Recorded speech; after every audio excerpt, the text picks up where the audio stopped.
aku merasakan tetesan air kotor dan bau dari atas yang berasal dari balkon. Aku menoleh ke atas dan melihat sosok hitam sedang memainkan kakinya yang busuk.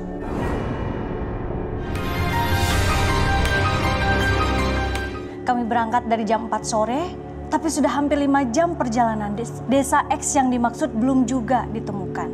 Kebetulan lewatlah seorang laki-laki tua. Aku pun bertanya, di mana rumah Pak Giono, orang yang mengundang ke acaranya.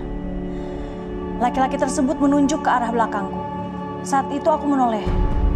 Tiba-tiba sudah berdiri tegak sebuah rumah.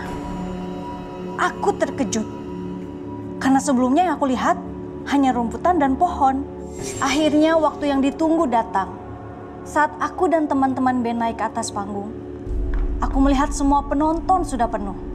Tetapi mereka dalam keadaan menunduk. Musik dimulai, aku pun bernyanyi. Tapi penonton masih menunduk. Sebelum lagu terakhir, aku menyapa penonton. Dan akhirnya mereka pun melihat ke atas panggung.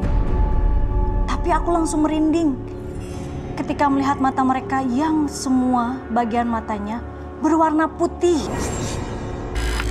Dan setelah itu kami pun bergegas pulang. Perjalanan pulang terasa lebih cepat. Hanya 1 jam. Padahal tadi perjalanan berangkat hampir 5 jam.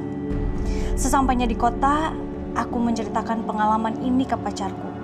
Tapi dia tidak percaya. Sampai akhirnya pacarku mengajak kembali ke tempat itu untuk melihat secara langsung. Berangkatlah aku mengajak pacarku ke desa X tersebut. Lalu kami bertemu seorang bapak yang sedang mengambil kayu bakar dan menanyakan desa X yang ingin kami temui. Dan bapak tersebut bilang bahwa memang ada nama desa X tersebut. Tapi sekarang desa tersebut sudah lama tidak ada dan menjadi desa mati. Baik, Uci, terima kasih banyak. Boleh kembali. Terima kasih, Uci. Setelah Uci membacakan cerita mengenai konser di kaki gunung dari Nela, saat ini saya akan mencoba untuk sebentar lagi membacakan cerita yang kedua, itu PKL di kantor horor. Baik. Perkenalkan, nama saya Panji. Kami melakukan PKL di perusahaan distributor yang lokasinya tidak bisa saya sebutkan. Tiba-tiba seorang konsumen berlari keluar dengan terburu-buru. Aku melihat orang tersebut muntah-muntah di luar. Dia ditanya oleh temannya, "Kenapa muntah seperti itu?" Dan dia bilang, "Gua nggak mau masuk ke dalam lagi. Bau banget bangkainya. Gua nggak tahan." Dan di saat itulah aku mulai merasa aneh. Waktu pun menunjukkan pukul 5 sore. Saatnya pulang. Ketika keluar ke area parkiran, ternyata tinggal motorku dan motor temanku. Baru saja aku menduduki kursi motorku, aku merasakan tetesan air kotor dan bau dari atas yang berasal dari balkon. Aku menoleh ke atas dan melihat sosok hitam sedang memainkan kakinya yang busuk. Hari kedua aku bekerja di sana, temanku Rifan juga mengalami hal yang menakutkan.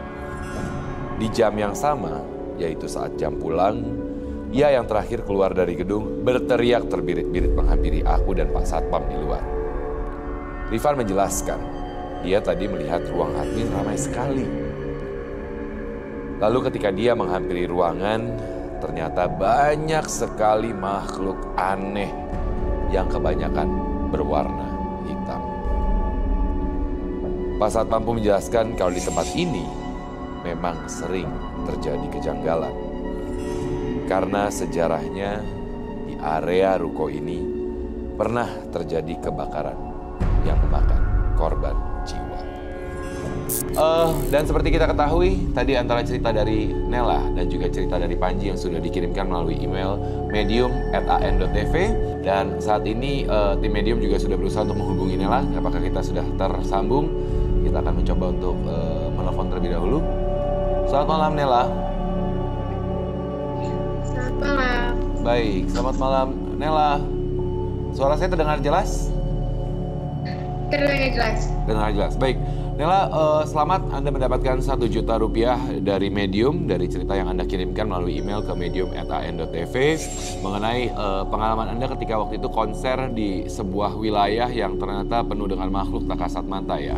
Baik, tapi Nela, sebelumnya ada satu pertanyaan yang ingin saya tanyakan kepada Anda. Apakah setelah kejadian tersebut Anda pernah mengalami pengalaman-pengalaman mistis lainnya? Setelah kejadian itu saya merasakan sakit 2 hari. Oke. Setelah pada saat kejadian dari konser tersebut ya Nela ya? Ya, betul. Baik. Namun setelah waktu berlalu, apakah pernah melihat lagi atau pernah mengalami gangguan-gangguan? Udah enggak. Oke, baik. Jadi memang kebetulan ketika Anda berkunjung ke daerah tersebut ya, Anda kemudian berinteraksi dengan makhluk-makhluk yang ada di sana. Nela, terima kasih banyak atas cerita yang sudah dibagikan ke medium@an.tv. Selamat sekali lagi, Anda mendapatkan 1 juta rupiah dari Medium dan semoga setelah tadi Anda mengatakan bahwa setelah kejadian tersebut Anda sih minim sekali gangguan dari makhluk-makhluk tak kasat mata. Semoga kedepannya juga tidak terjadi gangguan pada Anda ya. Nela, terima kasih banyak. Selamat malam. Malam.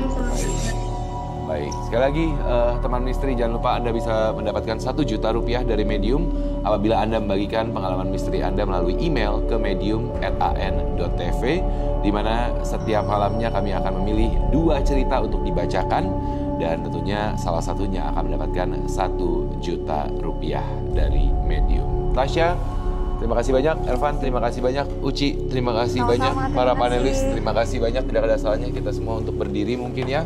Dan memang satu kesimpulan dari pengalaman-pengalaman misteri yang terjadi yang sudah diceritakan dari baik medium selebriti maupun juga medium yang hadir malam hari ini, bahwa setiap orang bisa saja melakukan sebuah kesalahan. Tapi kembali lagi ke kita, bagaimana kita bisa untuk membenarkannya itu kembali kan, membenahi itu kembali. Tapi bagaimanapun juga teman misteri, tidak semua orang bisa menjadi saksi keberadaan mereka, hanya yang lemah yang akan mudah menemuinya. Rasa penasaran dan kesombongan akan menjadi pemantik dan membuat mereka terusik, bahkan berbalik mengusik. Saksikan terus Medium hanya di ANTV.